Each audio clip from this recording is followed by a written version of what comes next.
Bom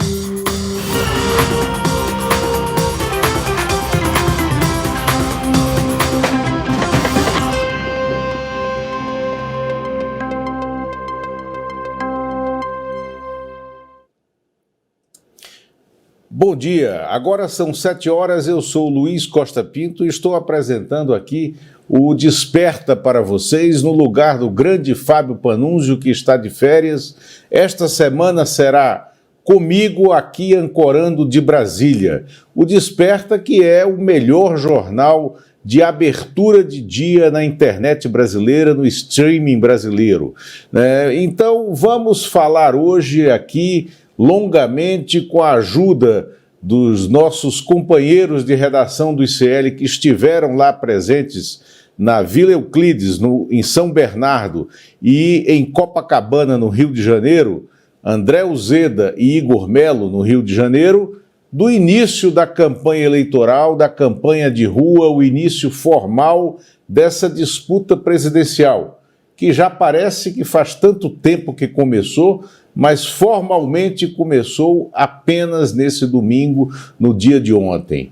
Vamos trazer aqui para vocês também, com o nosso Kleber Lourenço, de São Paulo, as principais informações sobre a punição ou não dos generais golpistas no Supremo Tribunal Militar, e também as possibilidades de novas sanções ao ministro Alexandre de Moraes no âmbito da Lei Magnitsky, que é apenas americana e por uma rixa do autocrata americano com a justiça brasileira, com o Supremo Tribunal Federal no Brasil, que é a nossa Corte Constitucional, e porque o Trump, assolado pelo clã Bolsonaro, quer dar um golpe e desrespeitar a eleição brasileira, as regras democráticas no Brasil.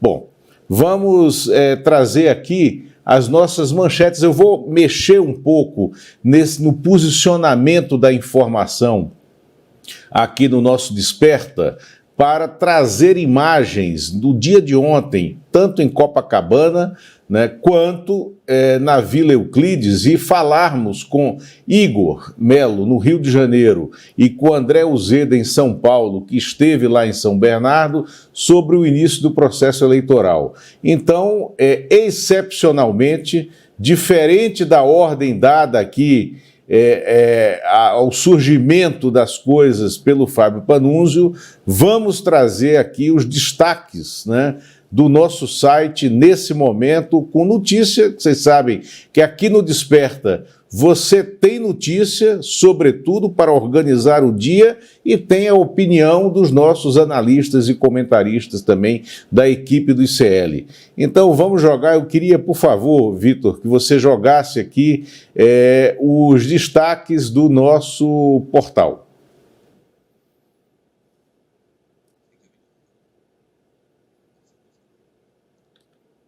Ok. Vamos lá. Estamos aqui, a primeira reportagem mostra, após matéria do ICL, Universal é denunciada ao MP eleitoral por usar igreja para fazer campanha. O que é isso? O Ministério Público Eleitoral está pedindo o sancionamento de templos da Igreja Universal do Reino de Deus, depois daquela daquela reportagem, na verdade, do Gilberto Nascimento aqui no nosso... Depois da reportagem do Gilberto Nascimento, desculpe, pode trazer para cá de volta... Depois da reportagem do Gilberto Nascimento, mostrando o programa Neemias, que era uma espécie de programa de milhagem da Igreja Universal para arrecadar não só apoio eleitoral, apoio político, mas também fiéis para templos da Igreja Universal. Em 2018 e em 2022, a Igreja Universal foi maciçamente utilizada com fins eleitorais para a campanha de Jair Bolsonaro nos 2 anos, em 2018, inclusive promovendo entrevistas exclusivas com Jair Bolsonaro, que tinha tido autorização do Tribunal Superior Eleitoral para não ir aos debates, mas para dar entrevistas à TV Record, né, que foram transmitidas para aparelhos de TV nos templos da Igreja Universal, promovendo um desequilíbrio total nas regras de campanha. Este ano, e em razão de reportagem do ICL na semana passada, do Gilberto Nascimento, o Ministério Público já pede a punição, né, da Igreja Universal em razão disso, né? Temos aqui uma segunda reportagem que é: conectando passado, presente e futuro, Lula inicia campanha de reeleição no ABC Paulista. Que é sobre o início do processo eleitoral, as ruas cidadãos que estamos colocando como a nossa chamada na internet, né, que é o início da campanha eleitoral e que vamos tratar disso logo mais aqui, quando vierem o Igor e o André Uzeda, né? E temos Trump considera novas sanções contra Moraes, diz Financial Times. O prestigioso diário britânico Financial Times, numa reportagem ontem, deixou claro que, assulado por Marco Rubio, né, o seu secretário de Estado, o autocrata, e por que autocrata?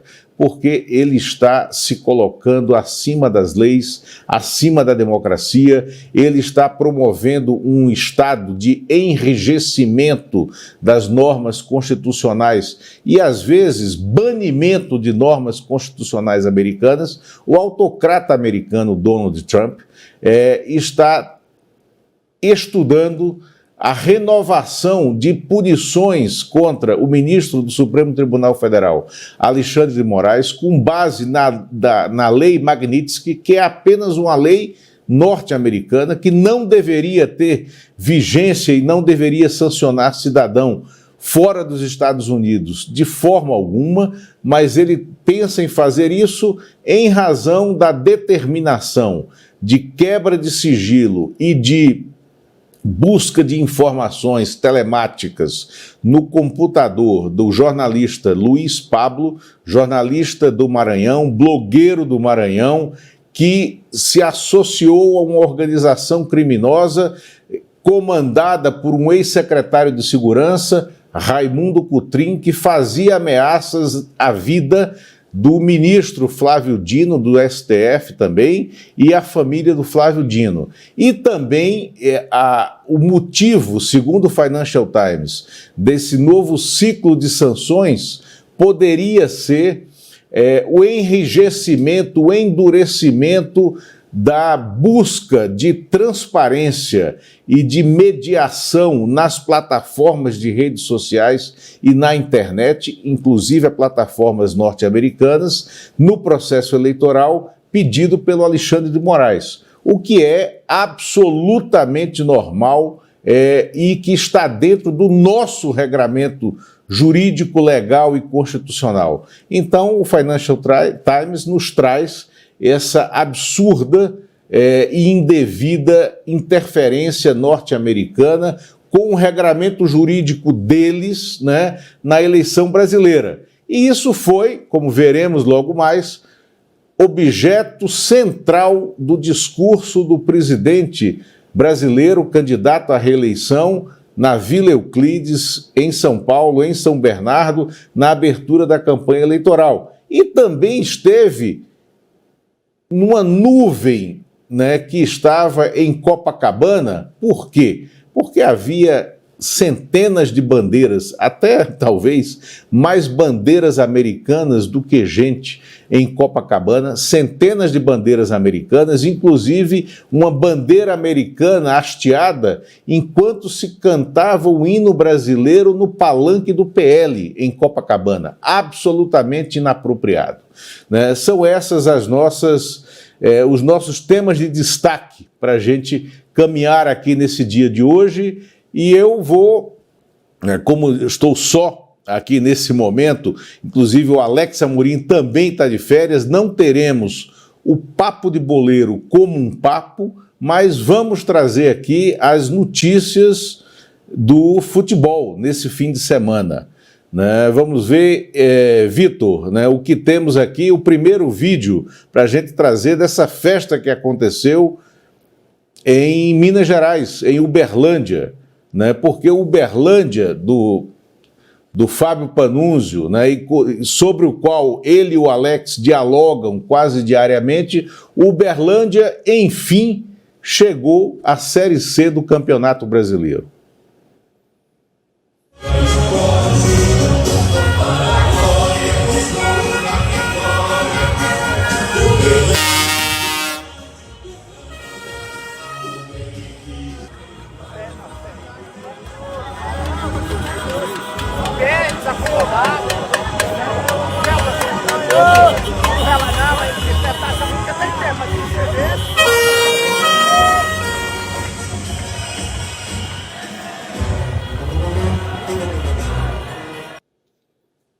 É isso. Essa foi a festa de retorno do Uberlândia à sua cidade base, uma importante cidade do Triângulo Mineiro, na noite do sábado, depois de vencer o jogo de volta e obter o acesso à Série C do Brasileirão. Vamos trazer aqui os 4 clubes que tiveram acesso, né, nesse fim de semana para a Série C do Campeonato Brasileiro. Você tem aí, Vitor, a arte está aqui, os resultados, né? No agregado, CSA 0, Uberlândia 3 no agregado, o jogo de ontem, de sábado, foi 2-0. Aqui em Brasília, o Gama, o grande Gama, que já jogou a Série A, né? O Gama que tem uma enorme torcida no Distrito Federal, o maior clube do Distrito Federal, no agregado 5-1 contra o São José do Rio Grande do Sul, e o Gama ontem ganhou de 4-0 com a presença de 3 candidatos a governador no estádio do Gama, lá no Bezerrão, na cidade satélite do Gama. O Asa, né, foi classificado no agregado, nos pênaltis, empatou em 1-1 com o Goiatuba, tinha sido 0-0 o primeiro jogo, e nos pênaltis o Asa de Arapiraca, Alagoas, né? Asa que, em edições passadas da Copa do Brasil, promoveu alguns dissabores para Flamengo e Palmeiras, inclusive tirando os 2 clubes, né, sobretudo mais recentemente o Palmeiras, da Copa do Brasil. E o último clube classificado, o ABC de Natal, ABC classificado no agregado 3-1 sobre o Nacional do Amazonas, o ABC que é o maior clube do Rio Grande do Norte, não é o América do Rio Grande do Norte, é o ABC, tem a sua sede no estádio chamado Frasqueirão, né, lá em Natal. E por que Frasqueirão? Porque parece uma frasqueira mesmo de mulher, né? O ABC, então, volta à Série C e tenta uma nova caminhada de ascensão de volta, inclusive a Série A. ABC que nessa época, nessa fase dos pontos corridos, jogou muito poucas edições, acho que apenas uma na Série A do Campeonato Brasileiro, mas que era muito tradicional no Brasileirão do passado, no Brasileirão no formato de Copa, né? E temos aqui os resultados da Série A, né, do Brasileirão mesmo.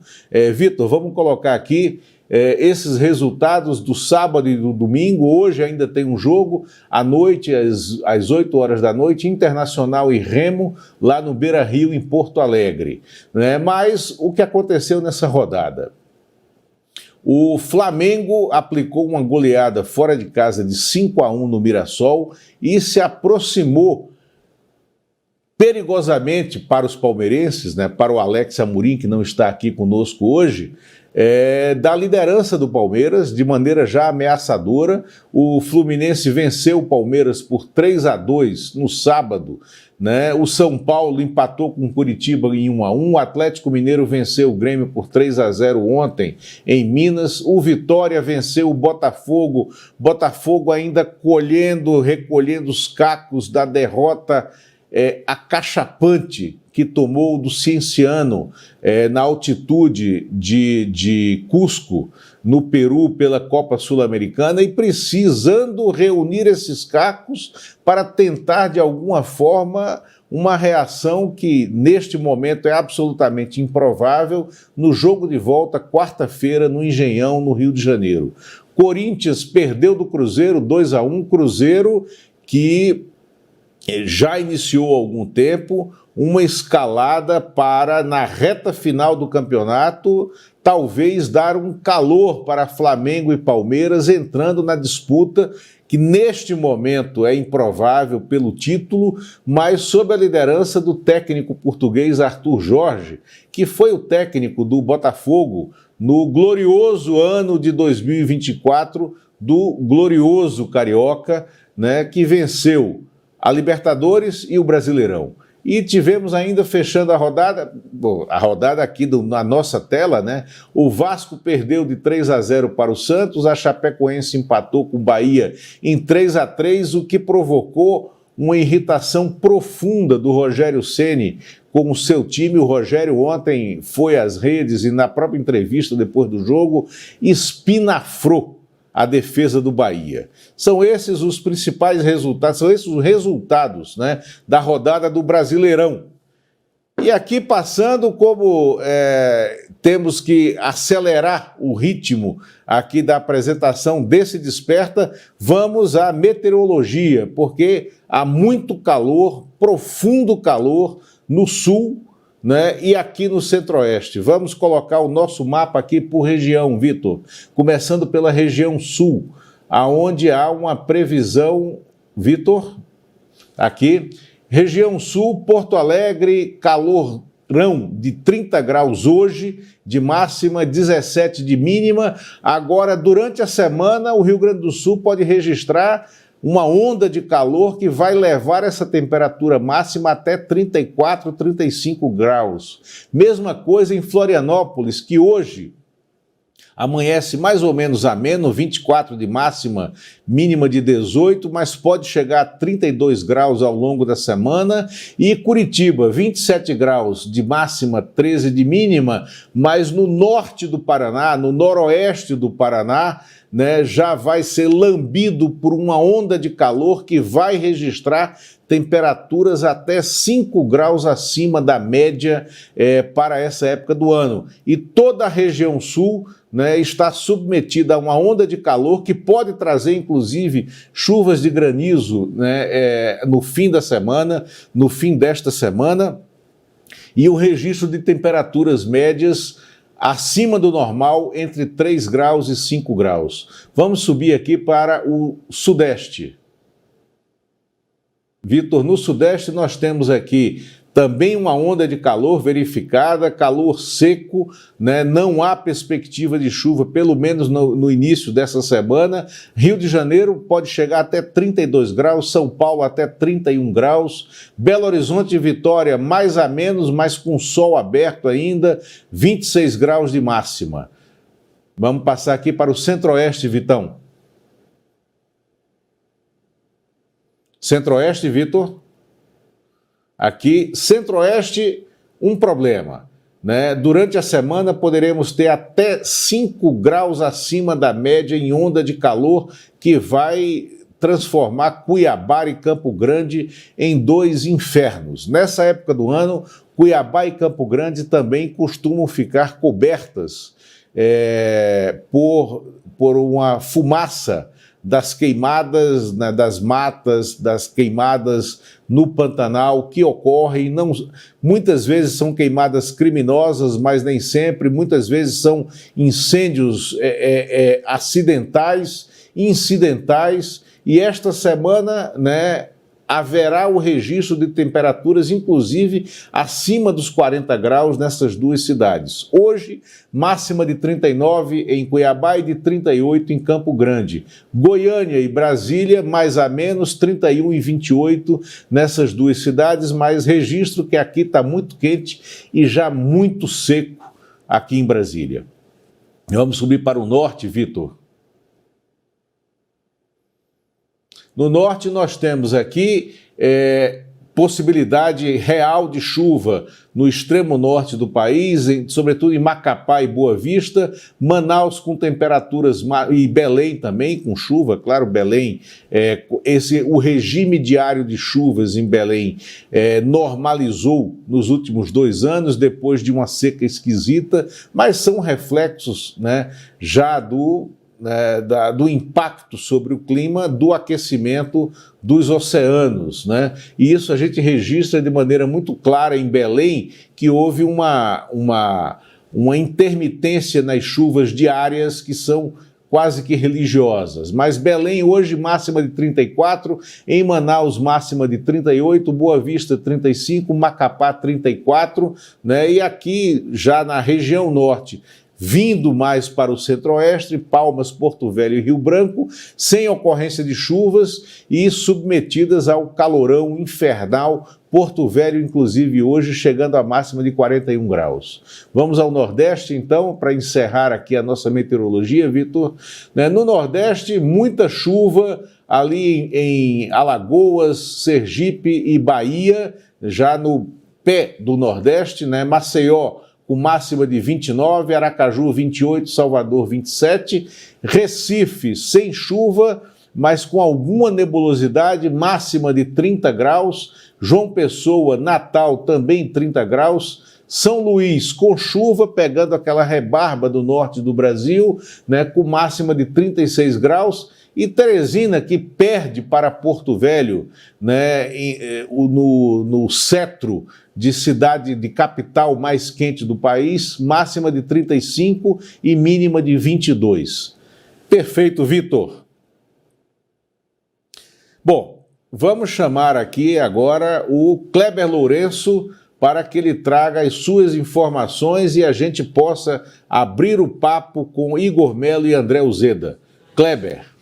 Bom dia, Luiz. Bom dia para a nossa audiência. Acho que a primeira informação mais importante do dia também que nós temos é uma entrevista da presidente do Superior Tribunal Militar, Elizabeth Rocha, que fala sobre a possibilidade de punição aos militares golpistas envolvidos na trama golpista do 8 de janeiro.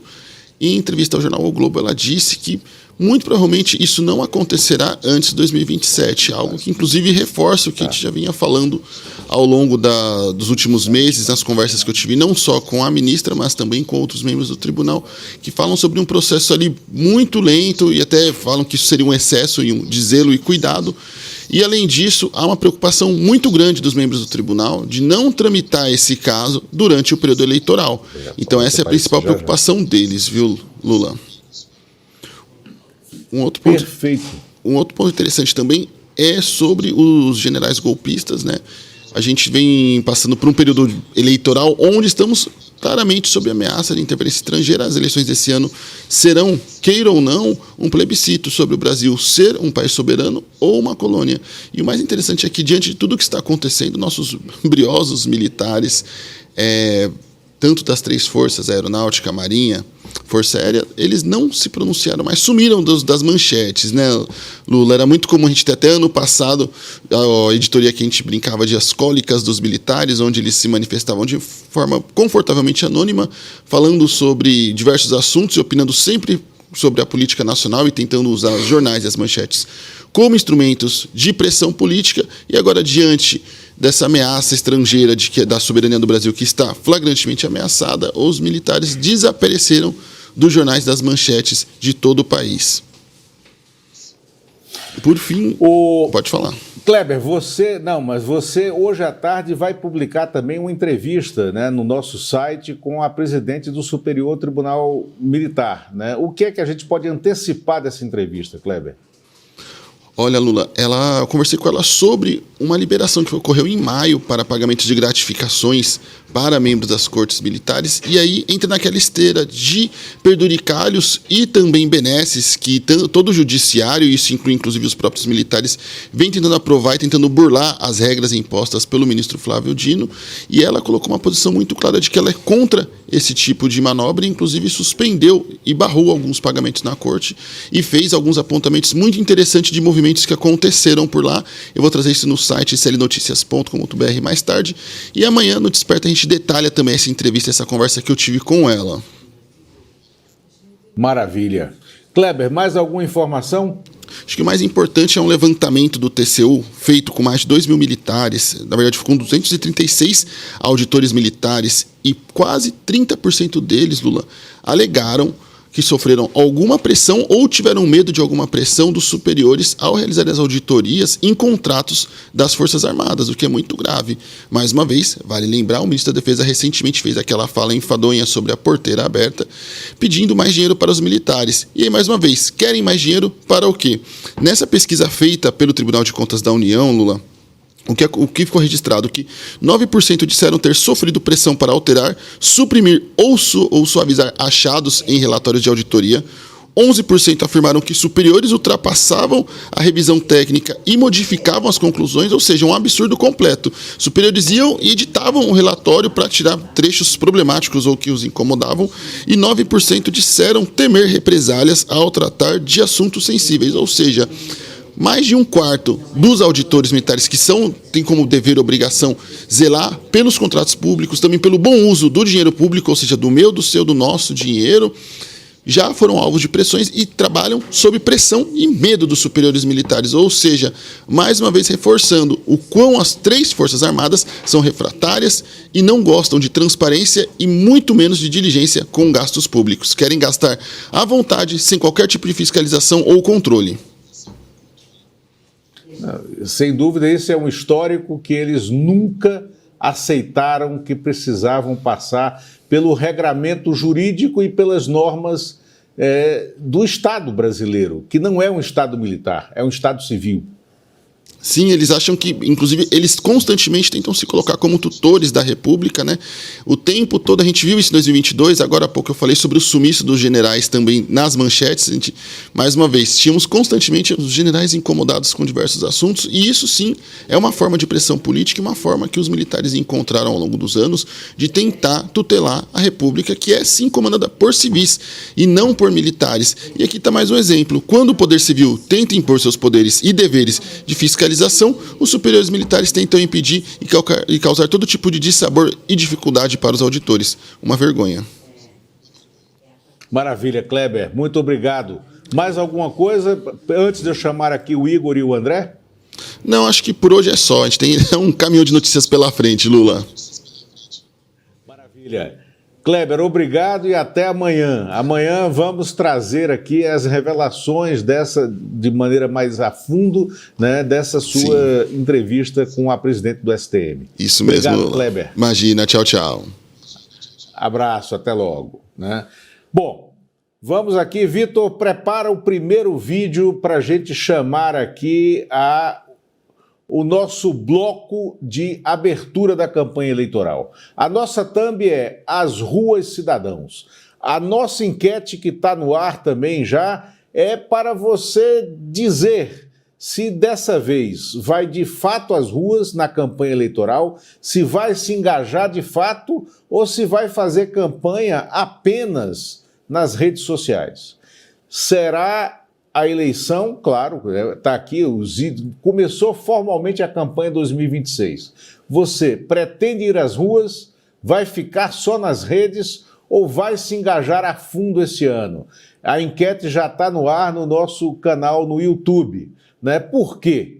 Porque vamos rodar aqui agora, Vitor, o vídeo inicial dessa nossa cobertura da campanha de ontem. Nós tivemos o presidente Lula na Vila Euclides, no ABC. É o primeiro vídeo com uma breve edição. Bom, você veja a diferença. No ABC, no tempo ontem da ditadura militar, um delegado de polícia permitiu que eu saísse da cadeia para vir no enterro da minha mãe. Agora, no regime democrático, um juiz, um ministro, que eu indiquei, não permitiu que eu saísse da cadeia para vir no enterro do meu irmão Vavá. Numa demonstração de que os homens não são medidos por épocas.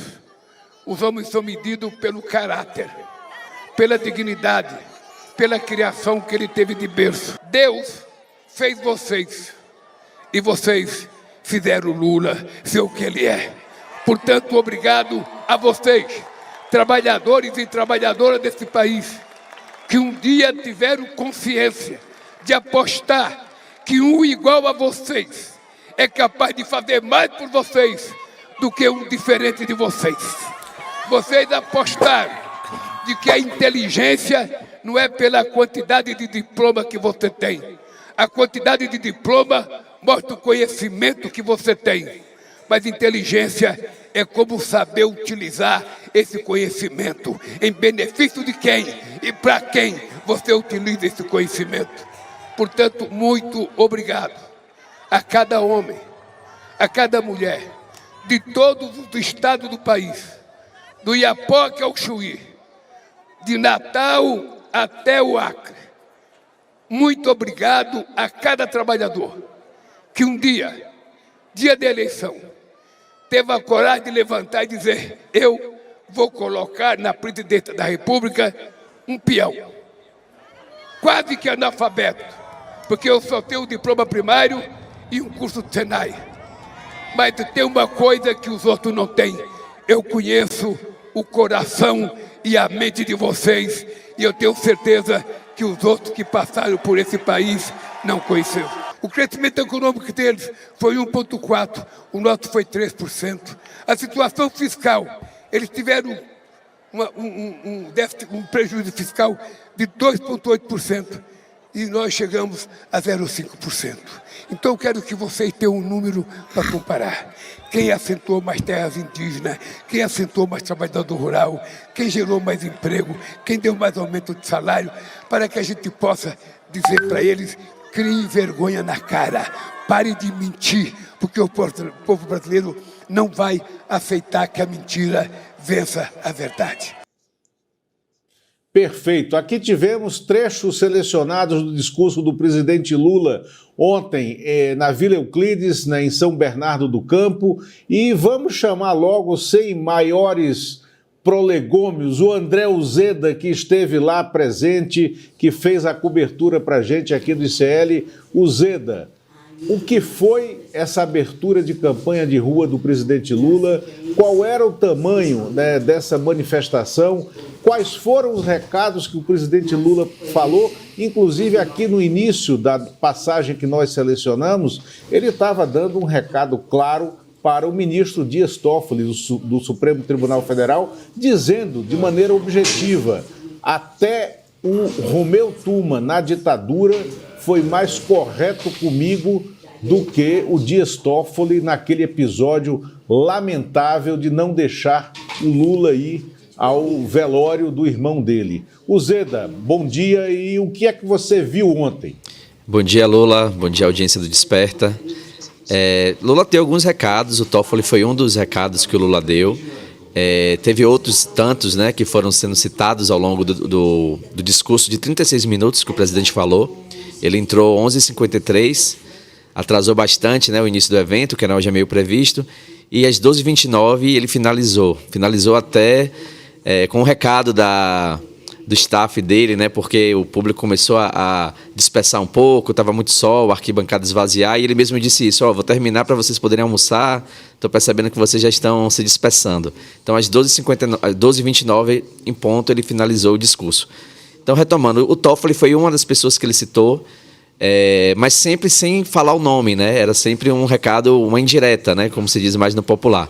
Mas também teve recado para o Flávio Bolsonaro, ele falou algumas vezes também para a militância dele, falou algumas vezes sobre soberania nacional, sem citar o Donald Trump também.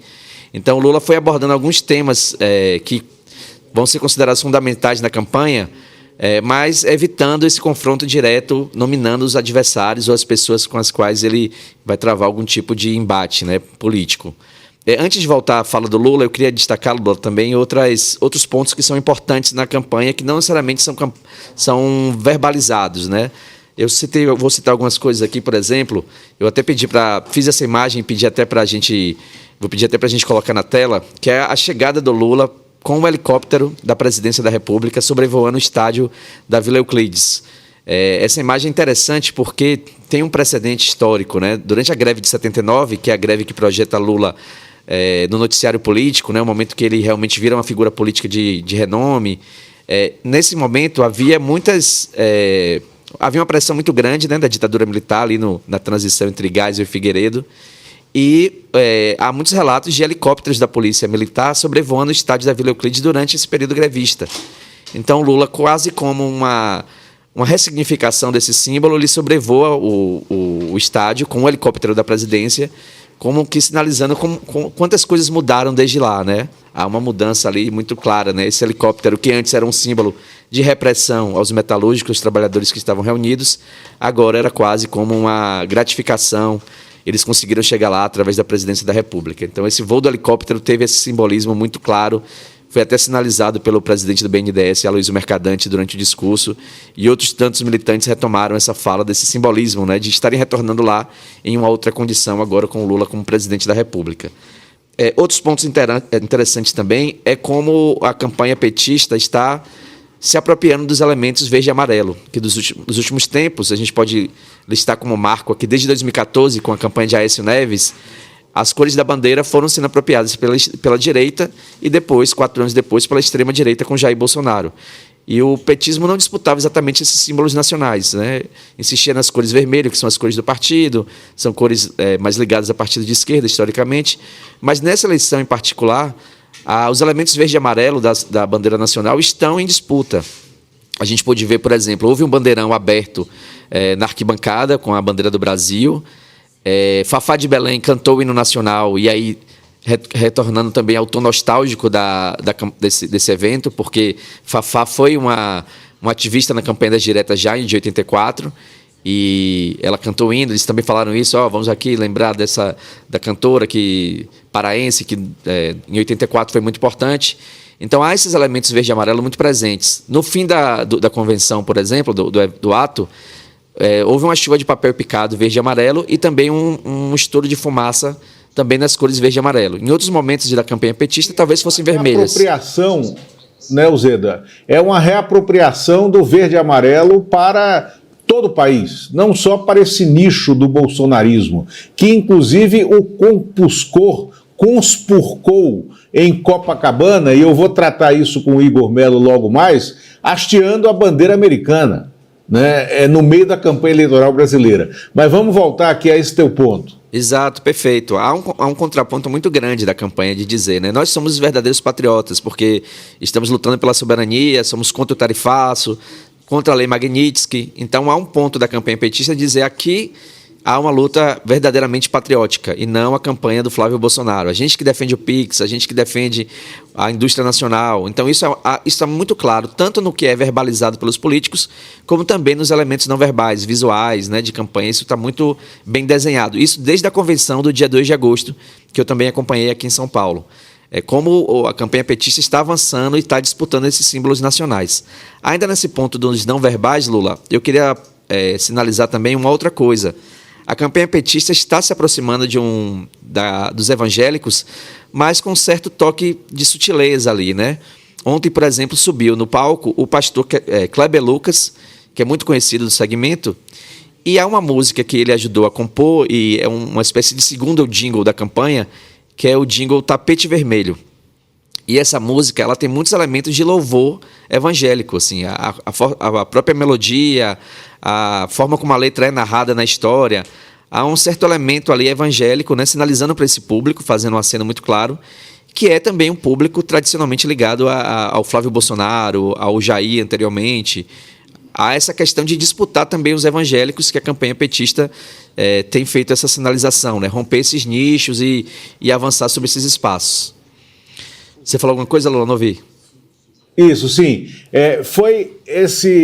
A Janja esteve no palanque cantando também com esse cantor gospel, não é isso?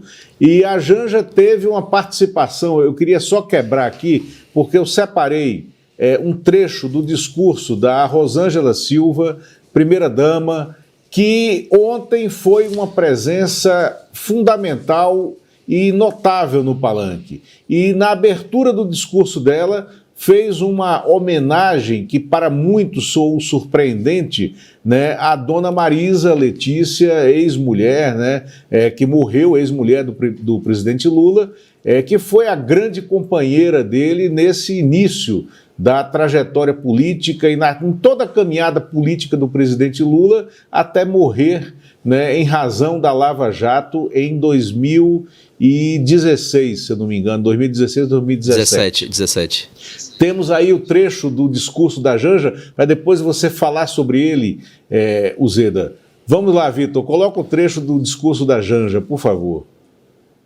A estrela da nossa bandeira, do nosso partido, traz à nossa memória o cuidado e o carinho de Dona Marisa. Foi ela quem bordou a primeira bandeira do PT. E é a ela que eu dedico toda a minha admiração. Presidente Lula, somos mulheres com sonhos, opiniões, desejos e muita vontade e determinação de seguir construindo um país cada dia mais justo e igualitário. Um país que siga com portas e janelas abertas para que possamos ocupar os espaços que desejamos. Uzeda. Pois é, Lula, é muito interessante, né, essa fala da Janja, porque Janja já foi citada inúmeras vezes por pessoas próximas ao Lula como alguém que não gostava da Marisa Letícia, tinha um certo ciúme, né, para falar nessa linguagem mais popular. Isso já foi dito reiteradas vezes por pessoas próximas ao Lula. É uma fala quase consensual, né, no espaço palaciano lá da República. A questão é que há um gesto aí muito claro de sinalizar, da campanha de Lula, de sinalizar que há uma defesa muito clara pelas mulheres. Isso dá para fazer uma inversão quase oposta a como o Flávio Bolsonaro trata a madrasta Michele. Então o Lula está fazendo esse esforço de encampar esse discurso e dizer aqui é um espaço onde a gente defende as mulheres, há uma defesa contra a violência de gênero, as mulheres estão ali bem defendidas aqui pela campanha petista. Então, a própria Janja, faz esse gesto de dizer, olha, a gente não tem briga entre mulheres, não tem nenhum tipo de aresta, né? Aqui na campanha petista há uma defesa muito clara. Há essa primeira leitura, e é uma segunda leitura interessante também, porque ali era um espaço onde Marisa Letícia, ali eu me refiro a Vila Euclides e a São Bernardo do Campo, onde Marisa Letícia ajudou a formar o movimento sindical metalúrgico e foi uma figura importante também nessa consolidação do PT, né, na sua origem. Foi Marisa Letícia quem fez a primeira bandeira, bordou, foi bordada através dela. Se fala muito que o vermelho inicial, inclusive, é um vermelho do sangue de Cristo e não da campanha, não a ligação com o Partido Comunista. Então, eu acho que há um duplo gesto ali, né, que Janja faz. Um é mostrar que a campanha do PT é uma campanha que defende as mulheres, diferente do Flávio Bolsonaro. E segundo, também fazer uma referência ali a um espaço onde Marisa Letícia é muito querida, né, por antigos sindicalistas. A gente mais cedo até conversou com alguns deles, pessoas que estiveram no movimento operário ali em 79, e eles falam desse muito cuidado com Marisa Letícia e como os sindicalistas inicialmente eram muito machistas. E por uma ajuda de Frei Beto, eles começaram a ter um olhar mais atencioso para as mulheres das suas casas, que também estavam na luta grevista, porque eram elas que seguravam as pontas enquanto os maridos estavam fechando a porta de fábrica para poder reivindicar melhores salários.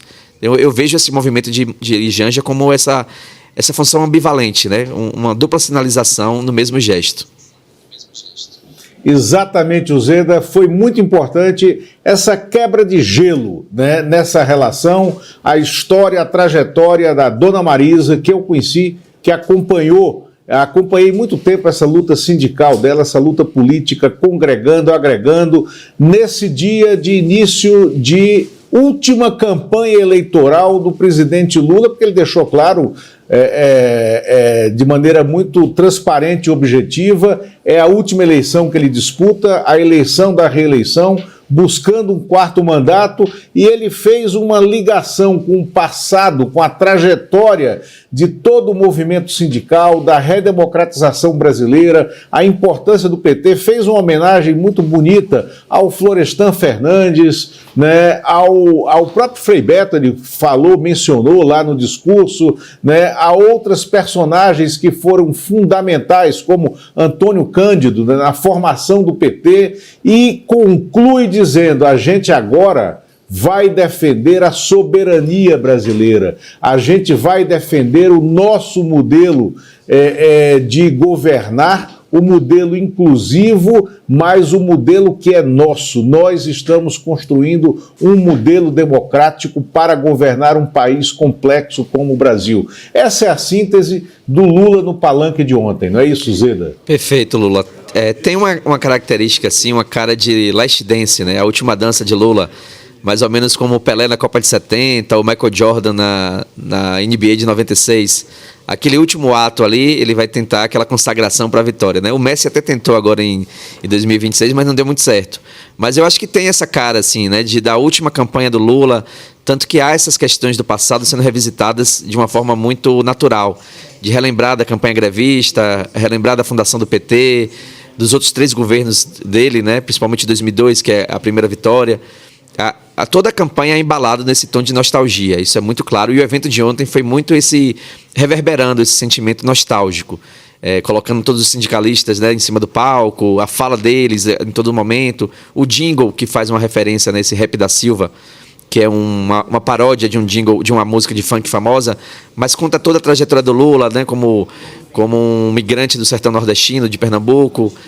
A todos esses elementos, eles estão muito presentes nessa nostalgia, e aí remete, claro, a essa última dança, talvez a última campanha que ele dispute, até pelo avançar da idade, pela condição, né, de um político que dominou a cena desde 89, né, desde a primeira eleição pós-redemocratização. Então ele tem revisitado esse passado muito claramente, e parece que vai ser o tom, pelo menos nessa largada. A gente sabe que campanhas são muito dinâmicas, as pesquisas norteiam muitas estratégias, mas nesse primeiro momento a nostalgia é um sentimento ali muito claro. E há também uma vontade da campanha de mostrar ao jovem eleitorado quem foi o Lula. Algumas pessoas do staff da campanha me falaram isso. Assim, o Lula já é visto por uma juventude como já um presidente da República, né? Já como estadista, ou como se diz, já parte do sistema. Mas há uma vontade de mostrar que não, Lula já foi um cara que contradisse um modelo político, lutou para estabelecer uma hegemonia dentro da esquerda, né? Rivalizou com o Leonel Brizola, precisou agregar os comunistas, linha trotskista, stalinista. Então, ele já foi algo muito diferente do que uma certa juventude já enxerga ele como um presidente estabelecido. Então, esse tom de nostalgia também é para mostrar Lula nesse lugar de um contrassistema, né? Essa expressão, inclusive, está presente nesse jingle Rap da Silva, né? Lula lutou contra o sistema. Exatamente. E isso dialoga diretamente com a campanha que Jair Bolsonaro fez em 2018, se colocando como um antissistema, embora a gente saiba que não, porque ele foi um deputado de baixo clero durante várias legislaturas e se apropriou desse termo sem necessariamente fazer juiz a ele. Exatamente, Zeda, eu vou correr aqui, vou me despedir de você, exatamente isso que você está colocando, até porque, pela primeira vez, o presidente Lula tem, numa disputa eleitoral, menos votos nas pesquisas de intenção de voto no nicho 16, 24 anos do que o candidato da extrema-direita. Então, a juventude precisa conhecer a história, a trajetória desse político para votar nele como ele, sim, é o personagem que vai mudar esse destino, vai mudar esse vaticínio sobre o Brasil, trazendo de baixo os estratos, né, mais largos e mais empobrecidos da pirâmide social brasileira, nessa mobilidade social que foram os governos do PT que trouxeram. Né? Exatamente. Deixa eu só fazer Deixa eu fazer só uma pontuação, Lula, que é bem rápida aqui. A equipe de CL ontem esteve presente na cobertura e a gente foi com uma equipe muito maior do que vários outros veículos de imprensa, né, da grande imprensa. Então, fui eu, Rodrigo Viana, Heloísa Vilela, William De Luca, Letícia Sansão, Débora Maganha, Gabriela Varela. A gente foi uma equipe muito grande, fez essa cobertura com muito detalhamento, né? E nossos telejornais estão com muitas informações, não só do que aconteceu no palco, mas também de bastidores, e a gente vai mostrar durante todos os telejornais. Exatamente, vão trazer no N1, e aqui o Zeda fez aquele momento, os nossos comerciais, por favor, né? É isso mesmo, Zeda. Então quem está conosco agora, fique, né, conosco no N1, porque temos muito mais coisas sobre a campanha do Lula ontem na Vila Euclides. mas eu preciso passar aqui e chamar o Igor Melo no Rio de Janeiro e já o vídeo. Obrigado, Zeda, né? Bom trabalho, né? E chamar o Igor Melo já no Rio, porque o Igor esteve em Copacabana no lançamento formal esvaziado, né, da campanha do Flávio Bolsonaro, da campanha do PL em Copacabana ontem, aonde tinha, por estimativas que se fazem, algo entre 8 e 9 mil pessoas ali em Copacabana, nas ruas, muito menos do que eles imaginavam, aonde o Flávio compareceu de colete à prova de balas, como se ele fosse um possível alvo de um inimaginável atentado, né? E aonde se hasteou a bandeira americana durante o hino brasileiro. Igor, bom dia. O que é que houve lá em Copacabana? Temos um trecho do discurso do Flávio Bolsonaro. Você acha que é o caso da gente colocar agora ou depois da sua fala? Bom dia, Lula. Bom dia para nossa comunidade. Oi, não estou te ouvindo, Igor. Não estou te ouvindo. Alô, vocês me escutam? Vitor, eu não estou ouvindo o Igor. Não estou ouvindo o Igor, mas faz o seguinte, joga o trecho do discurso do Flávio Bolsonaro e depois vamos conversar com o Igor. Aí já abre o microfone dele para mim, tá? Bem, que a conta da corrupção durante o governo do presidente Bolsonaro, as estatais davam lucro. Durante o nosso governo, as estatais deram 18 bilhões de lucro. No atual governo Lula, as estatais já deram mais de 35 bilhões de prejuízo e o governo ainda nem acabou. São mais de 50 bilhões de reais que sumiram pelo ralo. É um governo marcado pela corrupção. É mensalão, é petrolão, é roubo dos aposentados do INSS, agora é o Marcolão.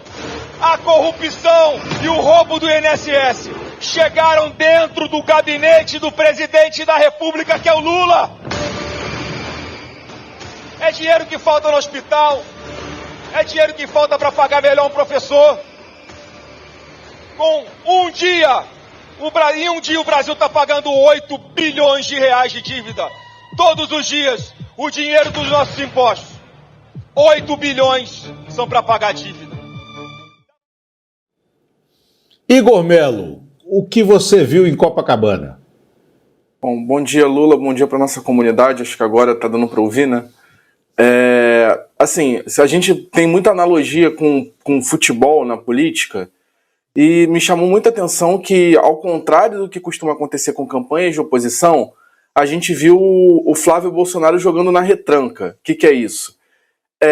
Tentando emplacar um discurso que principalmente tentava justificar os pontos frágeis da campanha dele. A questão da soberania e do tarifaço do governo Trump, a questão dos problemas com o eleitorado feminino, dessa crise com a Michelle Bolsonaro.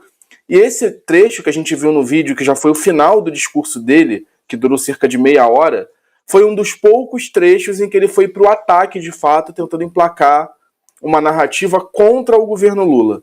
Porque o grande parte desse discurso foi para tentar virar essa pauta, né? Que é inusitado. Geralmente, os candidatos de oposição, eles partem para o ataque e eles tentam pautar o que vai ser a campanha. Então, o Flávio se dedicou muito a tentar sinalizar o tempo todo para as mulheres que ia lidar com a questão da violência de gênero. Tem até uma fala dele que chama atenção, porque é diametralmente oposta do que o bolsonarismo costuma falar sobre o assunto, que ele diz que as mulheres que acreditaram no governo Lula estão sendo mortas por covardes que as matam só por serem quem são, ou seja, que por serem do gênero feminino, que é um discurso que é extremamente rejeitado pelos bolsonaristas em geral. A gente viu na discussão do PL da misoginia, por exemplo. E tentou reverter essa pauta da questão da soberania para o lado da segurança pública. Tem até uma frase dele que também me chamou a atenção, que ele fala que hoje a população não tem mais soberania sobre o celular dela, sobre o carro, sobre a bolsa, sobre a casa, sobre a rua onde mora, tentando dizer que não ter soberania é isso e não colaborar para que autoridades de uma potência estrangeira adotem medidas contra o próprio país, que é o que a gente tem visto o bolsonarismo fazer. Então foi um evento esvaziado, como você falou, assim, essa estimativa de 8 mil presentes até me parece maior do que dava para perceber no local, embora a gente não tenha visão, né, de cima, e muito preocupado nessa defesa dos pontos fracos do Flávio. Assim, acho que esses 2 pontos são os principais. E, Igor, sem a Michele, sem o Silas Malafaia, obviamente sem os outros candidatos que costumavam ir para essas micaretas do bolsonarismo, como Romeu Zema e Caiado, que estavam fazendo os seus próprios lançamentos, mas foi também esvaziado de qualquer liderança relevante em cima do palanque, não é isso, Igor? A gente viu basicamente uma sucessão de candidatos a deputado, falando no início, e depois a chapa aqui do Rio, né? Os candidatos ao Senado, o Carlos Jordi e o Carlos Portinho, o Douglas Ruas, candidato a governador do PL, e de lideranças nacionais a gente só teve o Valdemar Costa Neto e o Rogério Marinho, que é o coordenador da campanha do Flávio. Não tivemos nenhuma outra liderança nacional que poderia ter vindo de outros estados, um Nicolas Ferreira, um André Fernandes. Não são lideranças exatamente de peso, são lideranças pesadas, né, daquelas que puxam para baixo, né, tanto o Valdemar quanto o Rogério Marinho, não é isso? Exatamente, é máquina, né? Máquina partidária, basicamente, assim. E você citou esse ponto da Michele, eu acho que é bem importante, assim, primeiro o caso do Malafaia. O Malafaia esteve presente em todos os atos do bolsonarismo nos últimos anos, né? E no ato de ontem ele só mandou um áudio muito protocolar, onde diz que não podia estar presente, não explica por que não poderia estar presente, mas um áudio muito protocolar pedindo voto no Flávio e no Douglas Ruas. Somente isso, assim, um áudio de coisa de 30 segundos, então foi um ponto que chamou a atenção. E a ausência, qualquer menção a Michele também chamou muita atenção, não só no discurso do Flávio, como de todos os outros presentes. Ninguém mencionou a Michele. Eu estava acompanhando os discursos e foi um não assunto. Mas, ao mesmo tempo, o Flávio fez essas sinalizações ao eleitorado feminino e tentou introduzir a mulher dele, a Fernanda Bolsonaro, para fazer esse cover da Michele, que também é uma mulher evangélica, embora não tenha essa aura de pastora, de pregadora que a Michele tem, né? Ela é bem mais contida, bem mais tímida, mas ela fez um rápido discurso e tem, inclusive, a gente viu na imagem aí que estava uma escrita à mão na camisa do Flávio. Eles fizeram essa encenação dela pegar um batom, até em referência àquela questão da Débora do batom, e escrever aquela frase: o Brasil vai vencer na camisa do marido. Então, assim, houve essa tentativa de fazer com que a Fernanda instituísse a medida. Perfeito, Igor. Igor, eu te agradeço, né, ter estado aqui conosco no nosso Desperta. Você que foi lá a Copacabana ontem, ai de ti, Copacabana, né? Como já dizia ou antevia Rubem Braga numa crônica célebre de 1958 na revista Manchete. Ai de ti, Copacabana. Mas você esteve lá para nos trazer aqui essa cor local, né, do chão de fábrica do bolsonarismo. Igor, obrigado. Obrigado, Igor Lula. também vai estar no N1, tá? O Igor vai estar no N1 logo mais também. Eu tô fechando meu bingo aqui dos programas do série, que eu já tinha estado em todos, menos no Desperta. Então é um prazer estar aqui, tô às ordens. E vamos estar no N1 mais tarde. Gabaritando a casa, né? Maravilha. Né? Igor, obrigado. Até logo. Vamos chamar aqui o final da enquete. Coloca a enquete na tela, por favor. Vitor, aqui fechamos a enquete. Começou formalmente a campanha em 2026. Você vai ficar só nas redes? Me parece que a pretensão não da maioria, porque a maioria pretende ir às ruas, somado àquele que vai se engajar a fundo esse ano, que somos 57% de quem nos assiste nesse momento e que votou conosco na enquete. Né? Nós temos aqui, vamos chamar a audiência agora que está bem alta, né? Estamos nesse momento com 22.048, né, telas ligadas no Desperta, liderança do momento, 22.048 telas ligadas no momento. E vamos então, muito obrigado a vocês que estiveram comigo aqui. Esta semana será comigo Fábio Panunzio, que está de férias, volta na semana que vem, e eu quero convidar vocês para o nosso novo episódio do podcast No Alvo, o Herdeiro de Jair, né, que faz um mergulho profundo na conturbada vida política de Flávio Bolsonaro. Quem já conferiu o episódio de estreia que saiu na semana passada, vocês que nos ouvem, neste segundo episódio do podcast investigativo do ICL, Juliana Dalpiva fala sobre as relações e intenções do político com a milícia carioca. Vocês ouviram aí o Igor nos falando sobre o lançamento da campanha do Flávio Bolsonaro em Copacabana, né? O novo episódio vai ao ar hoje, ao meio-dia, e você pode escutá-lo de graça assim que ele sair no link icl.com.br/podcast. Você não pode perder esse novo episódio do podcast, né, No Alvo, o Herdeiro de Jair. Muito obrigado, sigam conosco no N1 agora e nos mantenham na liderança do horário, que estivemos aqui com mais de 22 mil telas ligadas. Obrigado. Em 2024 e 2025, mais de 4 mil pessoas lotaram essa casa para assistir o Despertar, o evento que o ICL faz todos os anos com os maiores influenciadores, pensadores, intelectuais e seres humanos que inspiram milhões de pessoas no mundo inteiro. Esse ano vai ser ainda maior e a gente queria convidar você para fazer parte. E vem, 19 e 20 de setembro, tá junto com a gente, compartilhar essa energia e construir um mundo muito melhor. O ICL está em todo lugar, na palma da sua mão, na TV da sua casa e até nos seus ouvidos. Para ir além da manchete e mergulhar com apuração e contexto de verdade, acesse iclnoticias.com.br. Siga o ICL, compartilha e vem com a gente. Informação para quem pensa.